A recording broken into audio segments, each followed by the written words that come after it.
Just weeks after President Bola Tinubu granted bail to over 5,000 inmates at Sokoto Prison, public attention has turned to one high-profile detainee, Nnamdi Kanu. His transfer to the facility has drawn scrutiny not only because of his prominence but also due to the unusual placement of 5 death row inmates in close proximity to him. Some observers and analysts suggest that these inmates might have been positioned strategically to monitor Kanu's movements within the prison. In this video, we examine what is known, what the arrangement could imply, and how these dynamics reflect broader considerations in prison management and public perception. We will break this story down for clarity: the context of his transfer, the operational environment inside Sokoto Prison, and the implications of these arrangements for security and public understanding. The transfer of Nnamdi Kanu to Sokoto Prison came immediately after the recent mass release of over 5,000 inmates, which had reshaped the prison population and internal dynamics. Sokoto Prison, officially called the Sokoto Custodial Center, is one of the largest facilities in northwestern Nigeria and houses a mix of pretrial detainees, convicts, and high-security inmates, including those on death row. Following the mass bail, the remaining population was reorganized to maintain order and ensure security.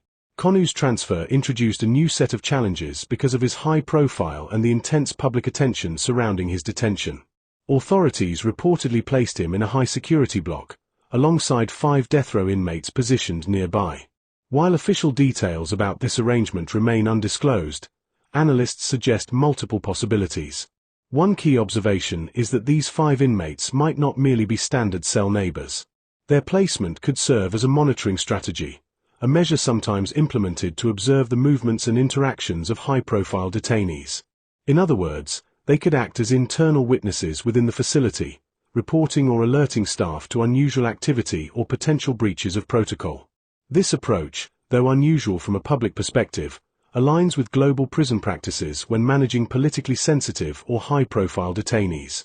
The primary goals are to ensure safety, maintain control, and prevent situations that might compromise order. The proximity of these particular inmates allows authorities to track interactions and activity more effectively while limiting potential influence from or on other prisoners. The timing of this arrangement, coming just weeks after the release of thousands of inmates, adds another layer of complexity. The reduced population likely created more visibility and mobility for remaining inmates, making structured monitoring necessary. High-profile detainees like Kanu often require additional oversight, not only for their protection but also to ensure that their presence does not disrupt the routines or hierarchy of the remaining inmate population. From a procedural perspective, the use of nearby inmates to assist in monitoring is consistent with risk management strategies used worldwide. It allows staff to observe the detainee without drawing excessive attention, and it enables a controlled environment where compliance, discipline, and security are maintained. For the public, understanding this arrangement requires recognizing the operational logic that underpins such decisions. In summary, the placement of 5 death row inmates near Kanu is not merely coincidental. It reflects a combination of security considerations, population management, and monitoring strategies designed to maintain order while balancing the unique challenges presented by a high-profile detainee in a recently reorganized facility. Inside Sokoto Prison, daily life is highly structured. Inmates follow strict schedules for meals, exercise, medical checkups, and administrative oversight. High-security areas, where Kanu is held, are subject to additional scrutiny. Guards patrol regularly, and movement is closely monitored to prevent incidents. Within this environment, the placement of the 5 death row inmates near Kanu can be seen as both a security measure and a method of monitoring. Observers and former inmates note that in such cases, nearby prisoners may function as informal eyes and ears, alerting staff to unusual activity or potential threats. While their precise role is not confirmed publicly, analysts suggest that these inmates are strategically positioned to observe Kanu's movements and interactions, effectively serving as internal monitors or proxies for staff oversight. This approach serves several purposes. First, it enhances security by ensuring that Kanu's immediate environment is observed at all times, reducing the risk of altercations or unauthorized communication with other inmates. Second, it provides a layer of behavioral management, influencing both Kanu and the surrounding inmates to adhere to rules and routines.